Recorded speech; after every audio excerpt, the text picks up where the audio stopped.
So let's get started with anxiety management. 85% of people tell us that they're nervous when speaking in public. And I think the other 15% are lying. Okay? We could create a situation where we could make them nervous too. In fact, just this past week, a study from Chapman University asked Americans, what are the things you fear most? And among being caught in a surprise terrorist attack, having your identity stolen, was public speaking. Among the top 5 was speaking in front of others. This is a ubiquitous fear and one that I believe we can learn to manage. And I use that word manage very carefully because I don't think we ever want to overcome it. Anxiety actually helps us. It gives us energy, helps us focus, tells us what we're doing is important, but we want to learn to manage it. So I'd like to introduce you to a few techniques that can work, and all of these techniques are based on academic research. But before we get there, I'd love to ask you, what does it feel like when you're sitting in the audience watching a nervous speaker present? How do you feel? Just shout out a few things. How do you feel? Uncomfortable. I heard many of you going, yes, uncomfortable. It feels very awkward, doesn't it? So what do we do? Now, a couple of you probably like watching somebody suffer, okay? But most of us don't. So what do? We sit there and we nod and we smile, or we disengage. And to the nervous speaker looking out at his or her audience, seeing a bunch of people nodding or disengaged, that does not help. Okay? So we need to learn to manage our anxiety, because fundamentally, your job as a communicator, regardless of if it's planned or spontaneous, is to make your audience comfortable. Because if they're comfortable, they can receive your message. And when I say comfortable, I am not referring to the fact that your message has to be sugar-coated and nice for them to hear. It can be a harsh message, but they have to be in a place where they can receive it. So it's incumbent on you as a communicator to help your audience feel comfortable. And we do that by managing our anxiety. So let me introduce you to a few techniques that I think you can use right away to help you feel more comfortable. The first has to do with when you begin to feel those anxiety symptoms. For most people, this happens in the initial minutes prior to speaking. In this situation, what happens is many of us begin to feel whatever it is that happens to you. Maybe your stomach gets a little gurgly, maybe your legs begin to shake, maybe you begin to perspire. And then we start to say to ourselves, oh my goodness, I'm nervous. Uh-oh, they're going to tell I'm nervous. This is not going to go well. And we start spiraling out of control. So research on mindful attention tells us that when we begin to feel those anxiety symptoms, we simply greet our anxiety and say, hey, this is me feeling nervous. I'm about to do something of consequence. And simply by greeting your anxiety and acknowledging it, that it's normal and natural. Heck, 85% of people tell us they have it. You actually can stem the tide of that anxiety spiraling out of control. It's not necessarily going to reduce the anxiety, but it will stop it from spinning up. So the next time you begin to feel those anxiety signs, take a deep breath and say, this is me feeling anxious. I notice a few of you taking some notes. There's a handout that will come at the end that has everything that I'm supposed to say, okay? Can't guarantee I'm going to say it, but you'll have it there. In addition to this approach, a technique that works very well, and this is a technique that I helped do some research on way back when I was in graduate school, has to do with reframing how you see the speaking situation. Most of us, when we are up presenting, planned or spontaneous, we feel that we have to do it right. And we feel like we are performing. How many of you have ever acted, done singing or dancing? I'm not going to ask for performances now. Okay. Many of you have. We should note that we could do next year maybe a talent show of alums. It looks like we got the talent there. That's great.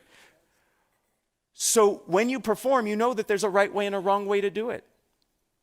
If you don't hit the right note or your right line at the right time, at the right place, you've made a mistake. It messes up the audience. It messes up the people on stage. But when you present, there is no right way. There's certainly better and worse ways, but there is no one right way. So we need to look at presenting as something other than performance. And what I'd like to suggest is what we need to see this as is a conversation. Right now, I'm having a conversation with 100+ people rather than saying I'm performing for you. But it's not enough just to say, this is a conversation. I want to give you some concrete things you can do. First, start with questions. Questions by their very nature are dialogic. They're two-way. What was one of the very first things I did here for you? I had you count the number of F's and raise your hands. I asked you a question.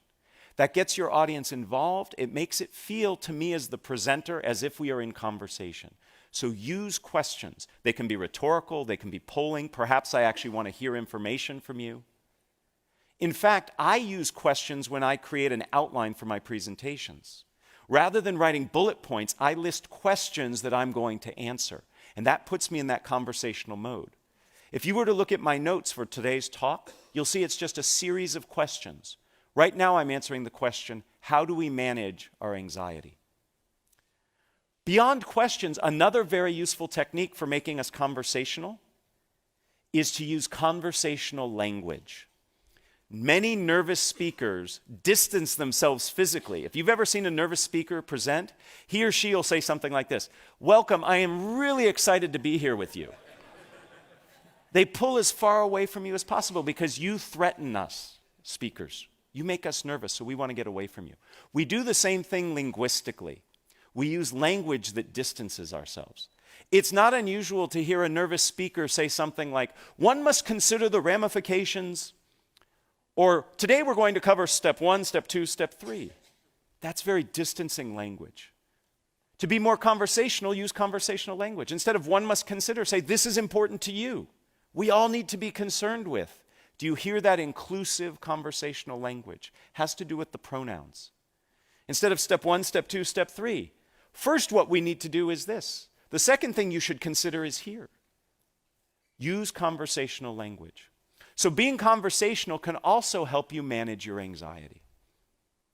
The third technique I'd like to share is research that I actually started when I was an undergraduate here. I was very fortunate to study with Phil Zimbardo of the Stanford Prison Experiment fame. Many people don't know that Zim actually was instrumental in starting one of the very first shyness institutes in the world, and especially in the country. And I did some research with him that looked at how your orientation to time influences how you react. And what we learned is if you can bring yourself into the present moment, rather than being worried about the future consequences, you can actually be less nervous. Most of us, when we present, are worried about the future consequences. My students are worried they're not going to get the right grade. Some of you are worried you might not get the funding, you might not get the support, you might not get the laughs that you want. All of those are future states. So if we can bring ourselves into the present moment, we're not going to be as concerned about those future states, and therefore we'll be less nervous. There are lots of ways to become present-oriented. I know a professional speaker. He's paid $10,000 an hour to speak. It's a good gig. He gets very nervous. He's up in front of crowds of thousands. Behind the stage, what he does is 100 push-ups right before he comes out. You can't be that physically active and not be in the present moment. Now, I'm not recommending all of us go to that level of exertion because he starts out of breath and sweaty. Okay? But a walk around the building before you speak, that can do it. There are other ways. If you've ever watched athletes perform and get ready to do their event, they listen to music. They focus on a song or a playlist that helps get them in the moment. You can do things as simple as counting backwards from 100 by tough numbers like 17. I'm going to pause because I know people in the room are trying. Yeah. Gets hard after that third or fourth one, I know. My favorite way to get present-oriented is to say tongue twisters. Saying a tongue twister forces you to be in the moment, otherwise you'll say it wrong. And it has the added benefit of warming up your voice. Most nervous speakers don't warm up their voice. They retreat inside themselves and start saying all these bad things to themselves. So saying a tongue twister can help you be both present-oriented and warm up your voice. Remember I said today we're going to have a lot of participation? I'm going to ask you to repeat after me my favorite tongue twister. And I like this tongue twister because if you say it wrong, you say a naughty word. And I'm going to be listening to see if I hear any naughty words this morning. Okay? Repeat after me. It's only 3 phrases. I slit a sheet.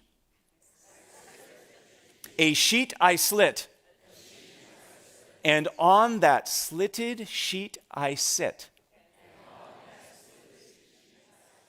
Oh, very good. No shits. Excellent. Very good.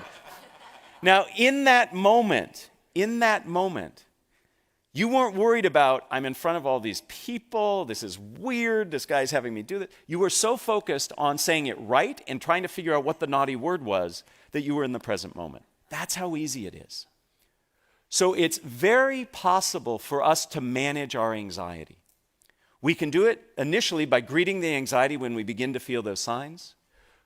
We can do it when we reframe the situation as a conversation, and we do it when we become present-oriented. Those are three of many tools that exist to help you manage your anxiety.